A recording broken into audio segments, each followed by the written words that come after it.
Oh boy, did we get some Tasha's Cauldron of Everything previews from Fantasy Grounds, of all places.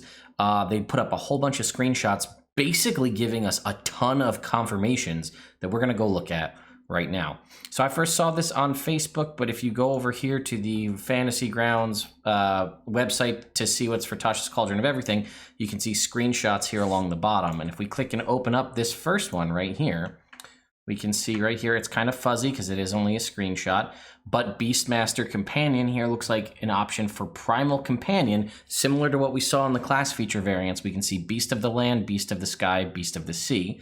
So that appears to be an update there.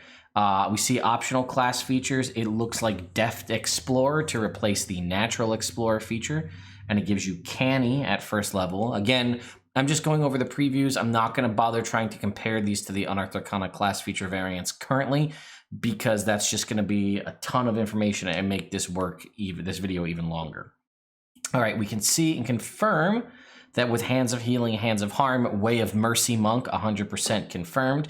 We also see here under Battle Master builds a bunch of the other fighting styles, Bodyguard, Brawler, Gladiator, the other ones that were added later on.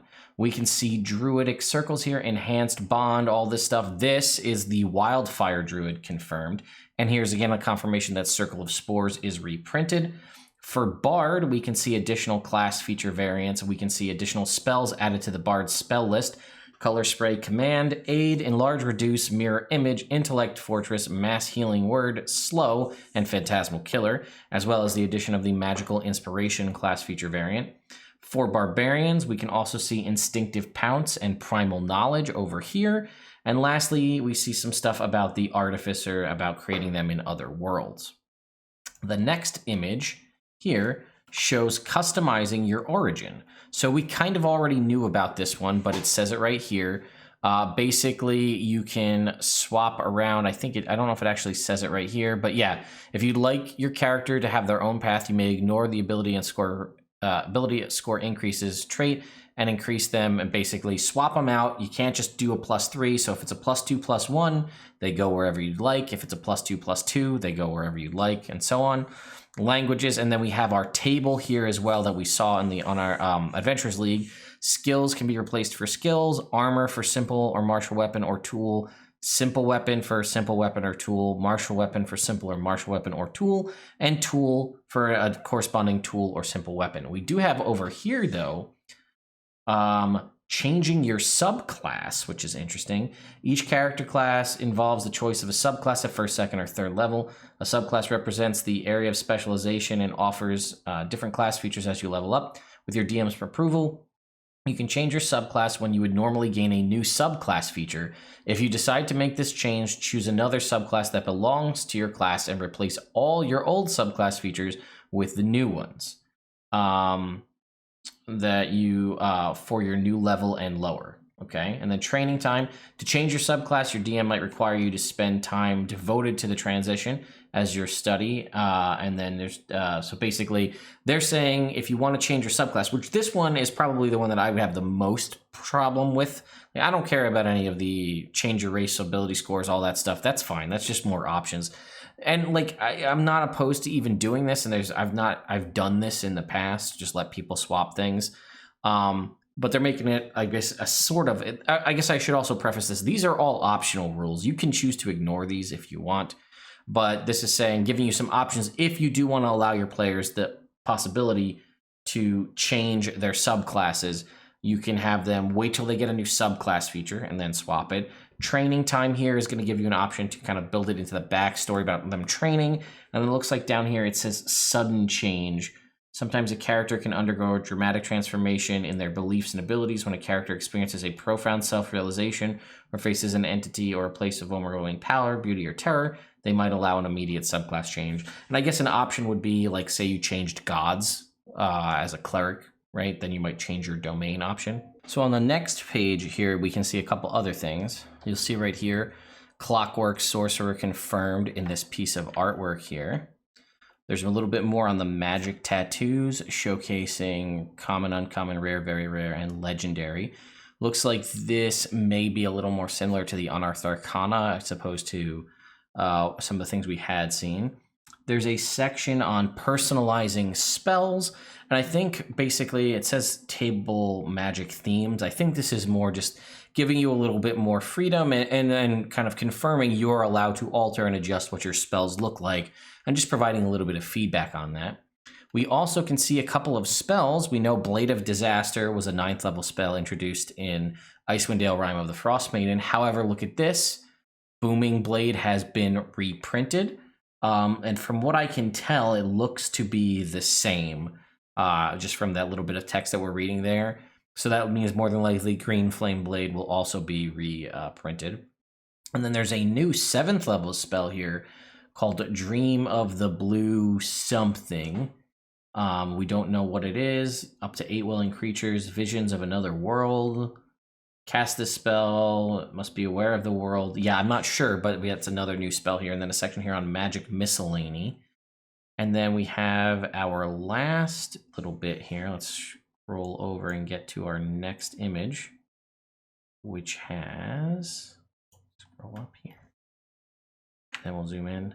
Okay, more magical, looks like more things for the magical phenomenon that we'd heard of. So we see a haunted hallway, or maybe these are puzzles too, right? This is difficulty hard. Material components, difficulty medium, 4x4. Here's some more on the puzzles here. Natural hazards was a little bit on avalanches and falling into water. Those were added in Icewind Dale Rime of the Frost Maiden, so that's just a reprint there from the looks of it.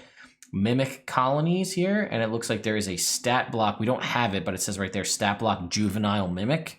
So we should be getting a juvenile mimic stat block in here.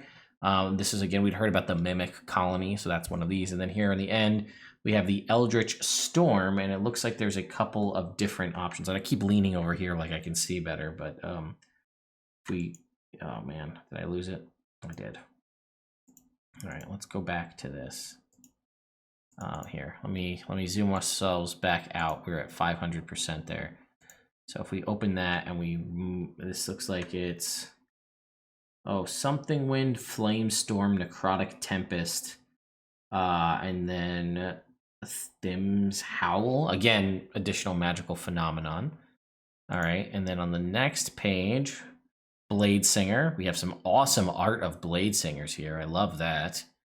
Aristocrat, Barkeep. Looks like these are group patrons. I guess here, right? Group patrons, Academy.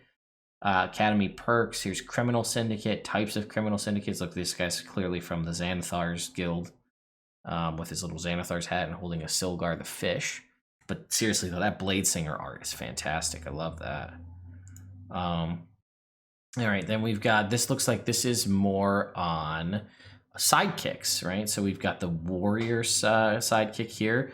Looks like they get 3, the warrior sidekick class rather gets 3 attacks at 15, if you look at that right there, 2 extra. The spellcaster here looks like it has a slower spell progression because you have 1st level spells until you reach 5th level. And the expert, we can't really see much on that. We do get to see a couple of different ones, right? Warriors, we have, looks like a cook. We've got the wolf, who's an actual like wolf character, is one of the sidekicks here. Looks like for their spellcasters, we've got maybe a bullywug or a grung. Looks like a nilbog, kind of goblin here in a dress, and a tabaxi. And then for the experts, it looks like maybe some sort of imp type creature and a turtle. Let's see. Creating a sidekick. Leveling up a sidekick, hit points, proficiency bonus. A little bit there. I don't see too much about it. I think that's it. I heard somewhere maybe it's in there and I just can't read it, that you might be able to multi-class sidekicks as well, or multi-class into a sidekick character class for your own character. So something to consider as well. And that is all 5 of the preview images that we've seen here from Fantasy Grounds. So that is a lot of interesting confirmations that we got as how some different things are going to work. Some new spells, we got some confirmations on classes and things. So it looks like for the most part, again, as we kind of heard, Unearthed Arcana class feature variants may be appearing just as we see them. So interesting. It says it was released on October 26th, 2020 on Fantasy Grounds. From what I've heard from some people who have Fantasy Grounds, you cannot access it. I do have a a full version of Fantasy Grounds. I haven't used it in years, and I'm not going to spend $50 to buy Tasha's Cauldron of Everything in Fantasy Ground form to get early access to it, which again, it doesn't sound like it is.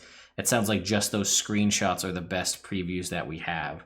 But let me know your thoughts in the comments down below. What do you think about these Fantasy Ground previews? Anyway, I'll see you all next time.